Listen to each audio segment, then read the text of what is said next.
Over 3 years ago, we sold our house and have been living on cruise ships. After 73 ships, we learned that the biggest costs and challenges aren't the ones that most people expect.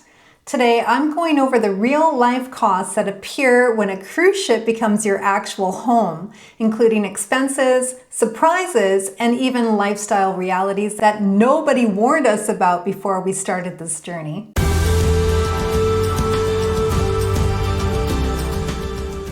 Hi everyone, my name is Tori from Kirk Tori Story. Back in late 2022, Kirk and I made the craziest decision of our lives. We sold our home in Canada, packed up everything we owned, and set sail to live full-time on cruise ships. No house, no mortgage, just the two of us in the ocean. We are over 3.5 years in now, and I want to give you the financial version of that story. And this is not the version that you see everywhere else. This is my actual version of my personal real life of living on a cruise ship. I run a YouTube channel. I manage investments from a ship. I became a travel agent. I book our next cruises. I handle our check-ins, apply for visas, all of it from sea. And that context matters for what I'm about to tell you. Today, I'm going over 6 real costs of this lifestyle that nobody talks about because they aren't living this lifestyle full time. These 6 costs are the ones that blindsided us. Stay until cost number 6 because that one is the one that makes you question whether any of this is worth it and then tells you exactly why it is. Wait until you hear this. Cost number 1, Wi-Fi and communication. When you live on land, your internet is a utility. You pay maybe $60 or $80 a month. It's just there, and you didn't think about it. When you live on a ship, your internet is a negotiation, ship by ship, sailing by sailing, and it's expensive. Here's how it actually works. Every cruise line prices their Wi-Fi packages differently. Some ships market themselves as all-inclusive. They do include Wi-Fi, but here's what they don't tell you up front. That included Wi-Fi is basic. You can check your email. That's about it. I upload videos from ships. I research content. I sell travel. I book our next cruises. I do check-ins. I apply for visas. I try to call my brother. I need to watch our investments. I need the full streaming plan every time on every ship, and that plan costs. Sometimes it's a few hundreds for one sailing. Sometimes it's more. Multiply that across ship after ship across an entire year, and you're looking at thousands of dollars just to be connected, just to live your normal life.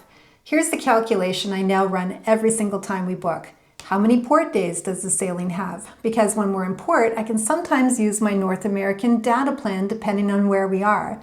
Sea days? I'm on a ship Wi-Fi, and sea days cost me money. You also have to factor in your status tier on some of these cruise lines because some lines offer complimentary packages or discounts that can offset the cost. So the calculation is different every single time.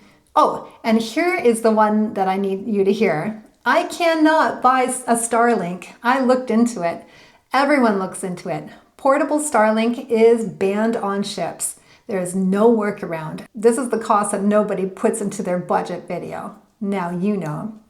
Cost number 2, excursions and actually experiencing where we are. You paid to get to a destination. You're in port. What do? Sit in your cabin? No, you go. Of course you go. And going costs money. Now, some people will say, well, just walk around the port. And yes, sometimes that works. But when your ship is docked somewhere pretty remote, somewhere that's pretty much a once-in-a-lifetime opportunity, you're not going to stay on the ship. You're getting out there. And getting out there means a taxi or an Uber to get away from the touristy zone, a bus to the actual town, entry fees to the actual site, food during the day, a guide if the place needs one, a souvenir if it matters to you, or an experience that's worth having, or you book through the ship. And ship excursions are not cheap. We're talking roughly $30 an hour per person on the more affordable lines, and on the premium lines, a full day experience could be hundreds or even thousands if you're doing something truly special. And here's what I want you to understand. For me, this is not optional spending. I didn't move to a cruise ship to stare at the ocean from my cabin. I moved to a ship to see the world, so this cost is built into who I am. And if it's built into who you are too, It needs to be in your budget. Honestly, this is not a footnote.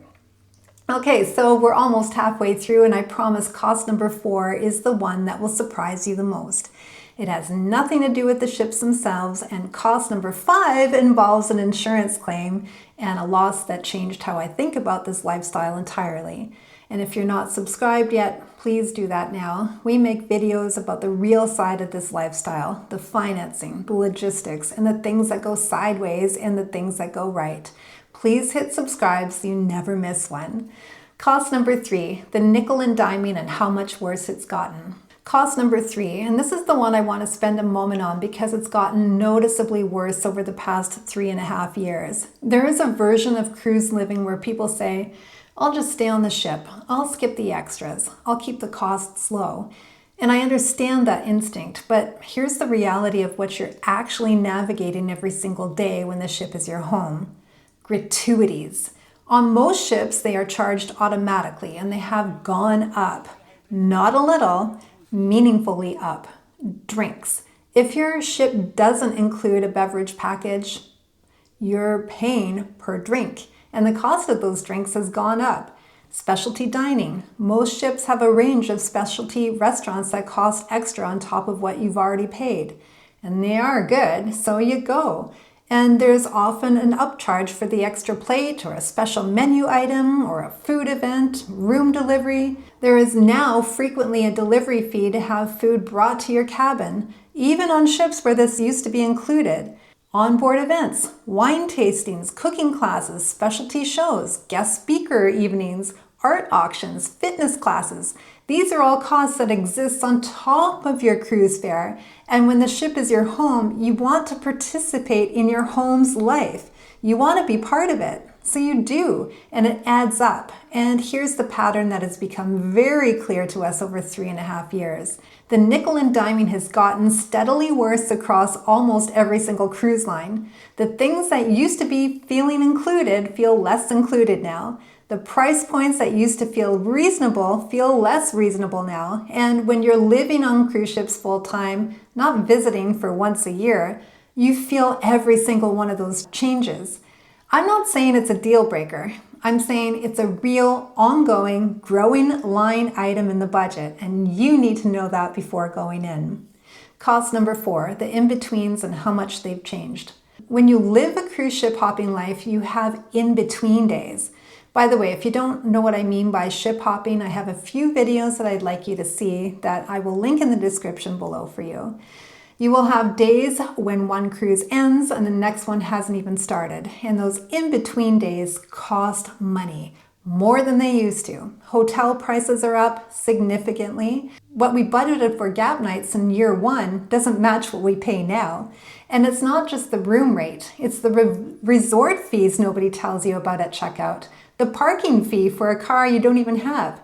The delivery fee when you just want a pizza after a long disembarkation day. The movie you rent on the hotel TV because you're tired and the hotel now decided that they can charge you for that movie.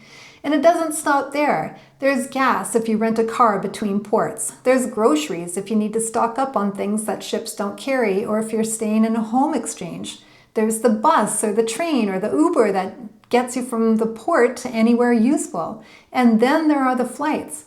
Repositioning between continents, getting ahead of the next ship, getting home for something important. Flights have not gotten cheaper. 3 years ago, a lot of these costs were manageable. Today, you have to budget for them like a real line item because they are one. Cost number 5, insurance, claims, and the mail that nobody opens anymore. Now, I'm going to be rolling 2 things in one here. First is the travel insurance. Travel insurance when you live full-time on cruise ships is not your standard policy. We pay for coverage every year, and I'm grateful every year that we have it. But here's what I didn't fully understand going in. Having insurance is not the same as being covered for everything. Just a couple of months ago, in fact, we had to make a claim. We disembarked the Queen Elizabeth because Kirk's brother passed away. It was sudden, it was real, and we filed our complaint expecting to recover a meaningful portion of what that cost of disembarking mid-cruise cost us. We didn't get the full amount back. But I'm not saying don't get insurance. get the insurance. What I'm saying is read what your insurance actually covers, not what you assume it covers, because there will be a moment when it matters and you want to know that before the moment arrives. Our policy also went up this year because it always goes up, and we pay for the extensions because our lifestyle doesn't fit neatly into a standard policy. And then there's the mail. When we started this, my mother opened our mail for us. She checked it, flagged what mattered, and handled the rest. She was our land anchor when she passed away, and now we're looking for a mail forwarding service that can open our mail, scan it, and send it to us digitally. It's a real cost, and it's a cost that came from a real loss, and it is one that I never factored into the original plan. Cost number 6, what you give up and what you get back. This one actually doesn't have a dollar amount, but I think it is a cost in a way. There are things that Kirk and I gave up when we walked onto that first cruise ship. Community habits, the comfort of a routine that belongs to a place, things that don't have a price tag but absolutely have a cost. But here's something about us that I think it's important to also understand. We offset those costs intentionally. Think about what you no longer have to pay for when a ship is your home. Your rent or your mortgage, gone. Your grocery bill, covered. Your utilities, gone. Your entertainment budget, covered. Your card payment, your car insurance, your property taxes, all gone. The I'm tired, let's just order in nights, they're solved because the food is always there. And when you add up all of those things, like really add them up, you're often looking at thousands of dollars a month that simply don't exist in your life anymore. That doesn't erase what you gave up, but it does change the math. And once you start thinking that way, once you stop comparing cruise life to a vacation budget and start comparing it to your whole month of cost of living, well, then everything looks different. That is a gift, even with the Wi-Fi bill. Okay, fast version, everything I taught you in 60 seconds, here we go. Cost number 1, Wi-Fi and communication. Thousands of dollars a year if you need real internet to live your real life. Count your port days, know your ship's packages, and budget for it every single sailing. Starlink is not an option. It's banned on ships. Cost number 2, excursions and exploring. You didn't move your life onto a ship to stay on the ship. Getting out there costs money. Budget for it honestly, or you'll resent every single port day. Cost number 3, nickel and diming, gratuities, drinks, specialty dining, room delivery, onboard events. These costs are real and they're growing, and they are impossible to fully avoid when the ship is your home and you want to participate in it. Cost number 4, the in-betweens. Hotel prices are up. Resort fees, flights, gap nights, groceries, Ubers, they all stack up. This is a real line item now in a way that it wasn't 3 years ago for us. Cost number 5, insurance and mail. Get the insurance, read what it actually covers, not what you assume, and plan for your land-based admin because someone has to handle it when you're at sea.